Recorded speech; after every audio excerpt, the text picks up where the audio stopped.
ನಮಸ್ಕಾರ ವೀಕ್ಷಕರೇ. ಉತ್ತರ ಪ್ರದೇಶದ ಬರೇಲಿಯಲ್ಲಿ ಜೋರಾಗಿದ್ದ ಐ ಲವ್ ಮೊಹಮ್ಮದ್ ಅಭಿಯಾನ ಗಲಾಟೆಗೆ ತಿರುಗಿದ ಬೆನ್ನಲ್ಲೇ ಸಿಎಂ ಯೋಗಿ ಅಖಾಡಕ್ಕೆ ಇಳಿದಿದ್ದಾರೆ. ಪೊಲೀಸರಿಗೆ ಖಡಕ್ ಸಂದೇಶ ಕೊಟ್ಟ ಬೆನ್ನಲ್ಲೇ ಕಲ್ಲೆತ್ತಿಕೊಂಡವರಿಗೆ ಬೆಂಡೆತ್ತಲಾಗಿದೆ. ಇದರ ಬೆನ್ನಲ್ಲೇ ಸಮಾವೇಶವೊಂದರಲ್ಲಿ ಸಿಎಂ ಯೋಗಿ ದುಷ್ಕರ್ಮಿಗಳಿಗೆ ಖಡಕ್ ವಾರ್ನಿಂಗ್ ಕೊಟ್ಟಿದ್ದಾರೆ. ಯಾವ ಜಾಗದಲ್ಲಿದ್ದೀರಿ ಅನ್ನೋದನ್ನ ನೆನಪಿಟ್ಕೊಳ್ಳಿ, ಯಾರನ್ನು ಬಿಡೋದಿಲ್ಲ ಅಂತ ವಾರ್ನಿಂಗ್ ಕೊಟ್ಟಿದ್ದಾರೆ.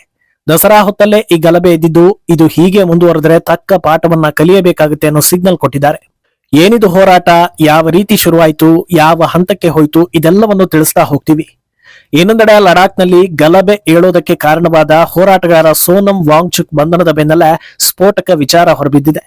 ಗಲಭೆಗೆ ಪಾಕಿಸ್ತಾನ ಲಿಂಕ್ ಇರೋದು ಗೊತ್ತಾಗಿದೆ. ಇನ್ನೊಂದೆಡೆ ಓಲೈಕೆ ರಾಜಕಾರಣದಲ್ಲಿ ಮೊದಲ ಸಾಲಲ್ಲಿರೋ ಮಮತಾ ಬ್ಯಾನರ್ಜಿ ದುರ್ಗಾ ಪೂಜೆ ವೇಳೆ ಮಾಡಿರೋ ಕೆಲಸ ಎಲ್ಲಾ ಕಡೆ ವೈರಲ್ ಆಗ್ತಾ ಇದೆ. ಇದೆಲ್ಲವನ್ನ ಒನ್ ಬೈ ಒನ್ ವಿವರಿಸ್ತಾ ಹೋಗ್ತೀವಿ. ಈ ವಿಡಿಯೋವನ್ನ ತಪ್ಪದೆ ಕೊನೆ ತನಕ ನೋಡಿ. ಅದಕ್ಕೂ ಮುನ್ನ ಮೀಡಿಯಾ ಮಾನ್ಸ್ಟರ್ ಚಾನೆಲ್ ಅನ್ನ ತಪ್ಪದೆ ಸಬ್ಸ್ಕ್ರೈಬ್ ಮಾಡಿ. ಎಸ್, ಕಳೆದ ಕೆಲ ದಿನಗಳಿಂದ ಅಂದ್ರೆ ನೇಪಾಳದಲ್ಲಿ ಜೆನ್ಜಿ ಹೋರಾಟದಿಂದ ಸರ್ಕಾರ ಪತನ ಆದ ಬೆನ್ನಲ್ಲೇ ಭಾರತದಲ್ಲಿ ಒಂದಷ್ಟು ಅನಿರೀಕ್ಷಿತ ಹೋರಾಟಗಳು ಶುರುವಾಗಿವೆ. ಒಂದು ಕಡೆ ಲಡಾಖ್, ಅದರ ಬೆನ್ನಲ್ಲೇ ಈಗ ಐ ಲವ್ ಮೊಹಮ್ಮದ್ ಅನ್ನೋ ಅಭಿಯಾನದ ಹೆಸರಲ್ಲಿ ಪ್ರತಿಭಟನೆ, ಅಲ್ಲಿಂದ ಗಲಾಟೆ, ಕಲ್ಲು ತೂರಾಟ, ನಂತರ ಹಿಂಸಾಚಾರ, ಹೀಗೆ ಮುಂದಕ್ಕೆ ಹೋಗ್ತಾ ಇದೆ. ಅದ್ಯಾಕೋ ಭಾರತದಲ್ಲಿ ಕೆಲವೊಂದು ಘರ್ಷಣೆಗಳು ಒಂದೇ ಪ್ಯಾಟರ್ನ್ ನಲ್ಲಿ ನಡೆಯುತ್ತೆ ಅನ್ನೋದು ಈಗಾಗಲೇ ಎಲ್ರಿಗೂ ಗೊತ್ತಾಗಿದೆ. ಮೊದಲೇ ಕಲ್ಲು ಸಂಗ್ರಹಿಸಿಕೊಂಡು ಸಮಯ ನೋಡಿಕೊಂಡು ಜನರು, ಪೊಲೀಸರು ಸಾರ್ವಜನಿಕ ಆಸ್ತಿ ಪಾಸ್ತಿಗಳ ಮೇಲೆ ಕಲ್ಲೆಸೆದು ಹಾನಿ ಮಾಡೋದು ಭಾರತದ ಮಟ್ಟಿಗೆ ಹೊಸತೇನಲ್ಲ. ಇಂಥದೇ ದೊಡ್ಡ ಗಲಭೆಯೊಂದು ಉತ್ತರ ಪ್ರದೇಶದಲ್ಲಿ ಆರಂಭವಾಗಿದೆ. ಆದ್ರೆ ಅಲ್ಲಿ ಯಾರ ಸರ್ಕಾರ ಇದೆ, ಏನಾಗುತ್ತೆ ಅನ್ನೋದನ್ನ ಮರೆತು ಗಲಭೆ ಮಾಡುವವರಿಗೆ ಸಿಎಂ ಯೋಗಿ ಮತ್ತೊಮ್ಮೆ ತಮ್ಮ ಪರಿಚಯ ಮಾಡಿಕೊಂಡಿದ್ದಾರೆ. ಬರೇಲಿಯ ಗಲಭೆಯನ್ನ ಪೊಲೀಸ್ ಫೋರ್ಸ್ ಬಿಟ್ಟು ತಣ್ಣಗೆ ಮಾಡಿದ ಬೆನ್ನಲ್ಲೇ ಸಿಎಂ ಯೋಗಿ ಗರ್ಜಿಸಿದ್ದಾರೆ. ವಿಕಸಿತ ಉತ್ತರ ಪ್ರದೇಶ 2047 ಕಾರ್ಯಕ್ರಮದಲ್ಲಿ ಈ ಸಂಬಂಧ ಮಾತನಾಡೋ ಯೋಗಿ ಗಲಭೆಗೆ ಕಾರಣವಾಗಿದ್ದ ಮೌಲಾನಾಗೆ ವಾರ್ನಿಂಗ್ ಕೊಡ್ತಾರೆ. ಮೌಲಾನಾಗೆ ಉತ್ತರ ಪ್ರದೇಶದಲ್ಲಿ ಯಾರ ಆಡಳಿತ ಇದೆ ಅನ್ನೋದು ಮರೆತು ಹೋಗಿದೆ ಅನ್ಸುತ್ತೆ. ಧಮ್ಕಿ ಹಾಕ್ಬೋದು, ಜಾಮ್ ಮಾಡ್ಬೋದು, ಹಾಗೆ ಹೀಗೆ ಅಂತೆಲ್ಲ ಅಂದ್ಕೊಂಡಿದ್ದಾರೆ ಅನ್ಸುತ್ತೆ. ಆದ್ರೆ ಅದೆಲ್ಲ ಇಲ್ಲಿ ನಡೆಯೋದಿಲ್ಲ. ಜಾಮ್ ಮಾಡೋದಕ್ಕೂ ಬಿಡಲ್ಲ, ಕರ್ಫ್ಯೂ ಹಾಕೋದು ಇಲ್ಲ. ಎಲ್ಲಿ ಯಾರನ್ನ ಹೇಗೆ ಬೆಂಡೆತ್ತಿ ಡೆಂಟಿಂಗ್ ಮಾಡ್ಬೇಕು ಅನ್ನೋದು ನಮ್ಗೆ ಚೆನ್ನಾಗಿ ಗೊತ್ತಿದೆ. 7ನೇ ಶತಮಾನದ ನಿಯಮಗಳನ್ನೆಲ್ಲ ಈಗ ಇಲ್ಲಿ ಮಾಡ್ತೀವಿ ಅನ್ನೋ ಕನಸಿದ್ರೆ ಅದನ್ನ ಬಿಟ್ಬಿಡಿ. ಈಗ ಕೊಡೋ ಹೊಡೆತಕ್ಕೆ ಮುಂದಿನ ಯಾವ ಪೀಳಿಗೆಯೂ ಗಲಭೆಯ ಬಗ್ಗೆ ಕಲ್ಪನೆಯೂ ಮಾಡಿಕೊಳ್ಬಾರ್ದು. ಈ ಬಾರಿಯ ದಸರಾದಲ್ಲಿ ದುಷ್ಟ ಶಕ್ತಿಯ ವಿರುದ್ಧ ದೈವ ಶಕ್ತಿ ಹೇಗೆ ಗೆಲ್ಲುತ್ತೆ ಅನ್ನೋದನ್ನ ತೋರಿಸಬೇಕಾಗುತ್ತೆ ಅಂತ ಖಡಕ್ ಎಚ್ಚರಿಕೆ ಕೊಟ್ಟಿದ್ದಾರೆ. ಶುಕ್ರವಾರ ಗಲಭೆ ನಡೆದ ಬೆನ್ನಲ್ಲೇ ಎಲ್ಲಾ ವಿಚಾರಗಳನ್ನ ತಿಳಿದುಕೊಂಡ ಯೋಗಿ ಮರುದಿನವೇ ಇದೆಲ್ಲದಕ್ಕೂ ಕಾರಣ ಆಗಿದ್ದ ಮೌಲಾನಾ ತೌಖೀರ್ ರಾಜಾನನ್ನ ಅರೆಸ್ಟ್ ಮಾಡಿಸಿದ್ದಾರೆ.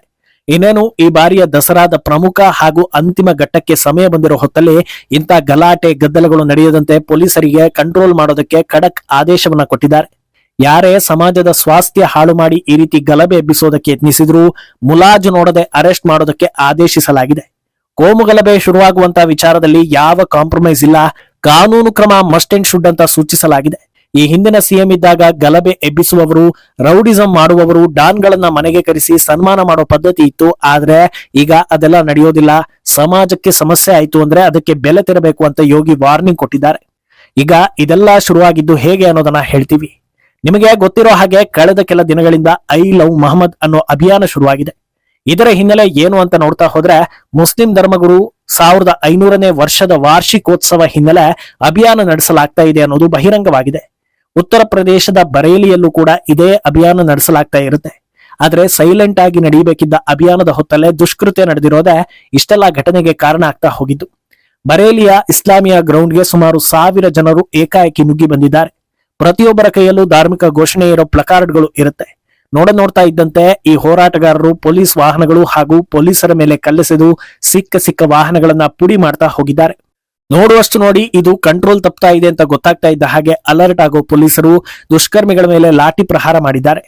ಯಾಕೆ ಇವರೆಲ್ಲ ಹೀಗೆ ಗಲಭೆಗೆ ಮುಂದಾದ್ರು, ಇದರ ಹಿನ್ನೆಲೆ ಏನು ಅಂತ ನೋಡ್ತಾ ಹೋದ್ರೆ, ಸೆಪ್ಟೆಂಬರ್ 4ರಂದು ಇದೇ ರೀತಿ ಐ ಲವ್ ಮೊಹಮ್ಮದ್ ಅನ್ನೋ ಅಭಿಯಾನದ ವೇಳೆ ಗಲಭೆ ಆಗಿದ್ದಕ್ಕೆ ಕಾನ್ಪುರ ಪೊಲೀಸರು ಆಕ್ಷನ್ ತೆಗೆದುಕೊಂಡಿರ್ತಾರೆ.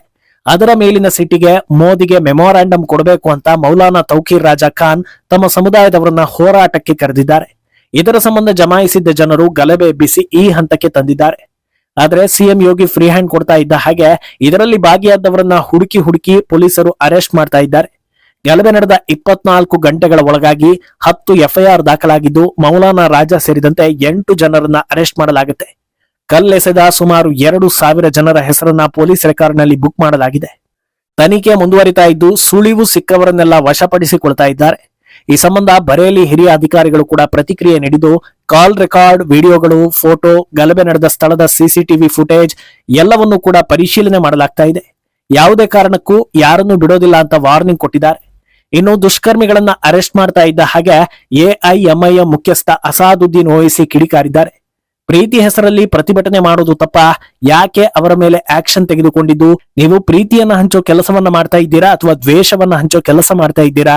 ಪೊಲೀಸರು ಹಾಗೂ ಸರ್ಕಾರ ನಡೆದುಕೊಂಡ ರೀತಿ ನೋಡಿದ್ರೆ ನೀವೆಲ್ಲ ದ್ವೇಷ ಹಂಚೋ ಕೆಲಸ ಮಾಡ್ತಾ ಇದ್ದೀರಿ ಅಂತ ಅನ್ನಿಸ್ತಾ ಇದೆ. ಇದು ನಮ್ಮ ಧಾರ್ಮಿಕ ವಿಚಾರ. ಏಷ್ಯಾದಲ್ಲೇ ಭಾರತ ಅತಿ ಹೆಚ್ಚು ಮುಸ್ಲಿಂ ಜನಸಂಖ್ಯೆ ಇರೋ ದೇಶ ಅನ್ನೋದನ್ನ ಮರಿಬೇಡಿ.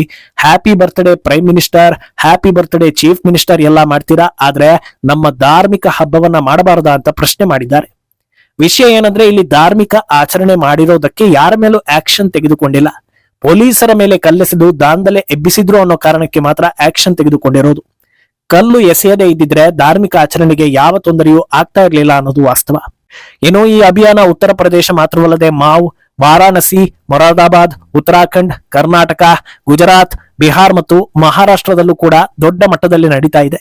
ಈ ಪೈಕಿ ಹಲವು ಕಡೆಗಳಲ್ಲಿ ಇದೇ ಮಾದರಿಯ ಗಲಭೆ ಎಬ್ಬಿಸೋ ಪ್ರಯತ್ನ ನಡೆದಿದ್ದು ಸ್ಥಳೀಯ ಪೊಲೀಸರು ಹದ್ದಿನ ಕಣ್ಣಿಟ್ಟಿದ್ದಾರೆ. ಇದು ಹೀಗೆ ಮುಂದುವರೆದರೆ ಕೋಮು ಗಲಭೆಗೆ ದಾರಿ ಮಾಡಿಕೊಡುತ್ತೆ ಅನ್ನೋ ಕಾರಣಕ್ಕೆ ಬಿಜೆಪಿ ಆಡಳಿತ ಇರೋ ರಾಜ್ಯಗಳ ಸರ್ಕಾರಗಳು ಎಲ್ಲಾ ರೀತಿಯಲ್ಲೂ ಗಲಭೆ ತಡೆಯೋದಕ್ಕೆ ಸನ್ನದ್ಧವಾಗಿವೆ. ಇನ್ನು ಇತ್ತ ಮೊನ್ನೆ ಲಡಾಖ್ನಲ್ಲಿ ನಡೆದ ಗಲಭೆ ಸಂಬಂಧ ಸಾಮಾಜಿಕ ಹೋರಾಟಗಾರ ಅಂತ ಹೇಳಿಕೊಳ್ಳೋ ದುಷ್ಕರ್ಮಿ ಸೋನು ವಾಂಗ್ಚುಕ್ನನ್ನ ಬಂಧಿಸಲಾಗಿದೆ. ರಾಜದೀಪ್ ಸರ್ದೇಸಾಯಿ ಸೇರಿದಂತೆ ಹಲವು ಮಾಧ್ಯಮಗಳು ಆತನನ್ನ ಹೀರೋ ಅಂತ ಬಿಂಬಿಸೋದಕ್ಕೆ ಬಹಳ ಪ್ರಯತ್ನ ಪಟ್ಟರು. ಆತನೇ ಇದರ ಕಿಂಗ್ ಪಿನ್ ಅನ್ನೋದು ಆರಂಭಿಕ ತನಿಖೆಯಲ್ಲೇ ಗೊತ್ತಾಯ್ತು. ಈಗ ತನಿಖೆ ಮುಂದುವರಿತಾ ಇದ್ದ ಹಾಗೆ ದುಷ್ಕರ್ಮಿ ಸೋನಂಗೆ ಪಾಕಿಸ್ತಾನ ಲಿಂಕ್ ಇರೋದು ಬೆಳಕಿಗೆ ಬಂದಿದೆ. ಪಾಕಿಸ್ತಾನಿ ಇಂಟೆಲಿಜೆನ್ಸ್ ಸೋನಂ ಜೊತೆಗೆ ಲಿಂಕ್ ಹೊಂದಿತ್ತು ಹಾಗೂ ಪಾಕ್ ಮೂಲದ ಪತ್ರಿಕಾ ಸಂಸ್ಥೆ ಡಾನ್ನ ಈವೆಂಟ್ ಗಳಲ್ಲಿ ಈತ ಭಾಗಿಯಾಗಿದ್ದ. ಈತನ ವಿದೇಶಿ ವಿಸಿಟ್ಗಳು ಹಾಗೂ ಈತನಿಗೆ ಫಂಡಿಂಗ್ ಆಗಿರೋ ರೀತಿ ಅನುಮಾನಗಳನ್ನ ಹುಟ್ಟಿಸ್ತಾ ಇದೆ. ಆದ್ರಿಂದ ಇದು ವ್ಯವಸ್ಥಿತವಾಗಿಯೇ ಪಾಕ್ ಸಹಭಾಗಿತ್ವದಲ್ಲಿ ನಡೆದಿರೋ ಕೃತ್ಯ ಅನ್ನೋದಕ್ಕೆ ಬೂಸ್ಟ್ ಸಿಗ್ತಾ ಇದೆ. ಜನ್ಜಿ ಅಜೆಂಡಾವನ್ನ ಲಡಾಖ್ ಮೂಲಕವೇ ಆರಂಭಿಸೋ ಕೆಲಸ ಕಣ್ಣಿಗೆ ಕಾಣ್ತಾ ಇತ್ತು, ಆದ್ರೆ ಅದು ಈಗ ಫೇಲ್ಯೂರ್ ಆಗಿದೆ. ತನಿಖೆಯಲ್ಲಿ ಹೆಚ್ಚಿನ ಮಾಹಿತಿಗಳು ಹೊರಬರಬೇಕಿದೆ. ಇನ್ನು ಇತ್ತ ಬಂಗಾಳದ ಮಮತಾ ಬ್ಯಾನರ್ಜಿ ಹೊಸ ವಿವಾದಕ್ಕೆ ದಾರಿ ಮಾಡಿಕೊಟ್ಟಿದ್ದಾರೆ. ಬಂಗಾಳ ಸೇರಿ ಈಶಾನ್ಯ ಭಾರತದಲ್ಲಿ ದುರ್ಗಾ ಪೂಜೆಯನ್ನ ಅದ್ದೂರಿಯಾಗಿ ಆಚರಿಸ್ತಾರೆ. ಈ ಹಿನ್ನೆಲೆ ಸಿಎಂ ಮಮತಾರನ್ನ ಒಂದು ದುರ್ಗಾ ಪೂಜೆಗೆ ಆಹ್ವಾನಿಸಲಾಗಿದೆ. ಅಲ್ಲಿ ಹಾಡು ಹೇಳ್ತಾ ಇದ್ದ ವ್ಯಕ್ತಿ ಇಸ್ಲಾಂಗೆ ಸಂಬಂಧಪಟ್ಟ ಹಾಡನ್ನ ಹಾಡ್ತಾ ಇದ್ರೆ ಮಮತಾ ಚಪ್ಪಾಳೆ ತಟ್ಟಿ ಭಕ್ತಿ ಮೆರೀತಾ ಇರೋ ವಿಡಿಯೋ ಎಲ್ಲಾ ಕಡೆ ವೈರಲ್ ಆಗ್ತಾ ಇದೆ. ಈ ಲೆವೆಲ್ ನಲ್ಲಿ ಓಲೈಕೆ ಬೇಕಿತಾ ಅನ್ನೋ ಚರ್ಚೆಗೆ ದಾರಿ ಮಾಡಿಕೊಟ್ಟಿದೆ. ಮುಂದೇನಾಗುತ್ತೆ ಅನ್ನೋದನ್ನ ಕಾದು ನೋಡ್ಬೇಕು. ಈ ಬಗ್ಗೆ ನಿಮ್ಮ ಅಭಿಪ್ರಾಯವನ್ನ ತಪ್ಪದೆ ಕಾಮೆಂಟ್ ಮೂಲಕ ತಿಳಿಸಿ. আমি যাব মদিনা আমার ছেড়ে দে নৌকা আমি যাব মদিনা আমার হৃদয়েতে কাবা নয়নের মদিনা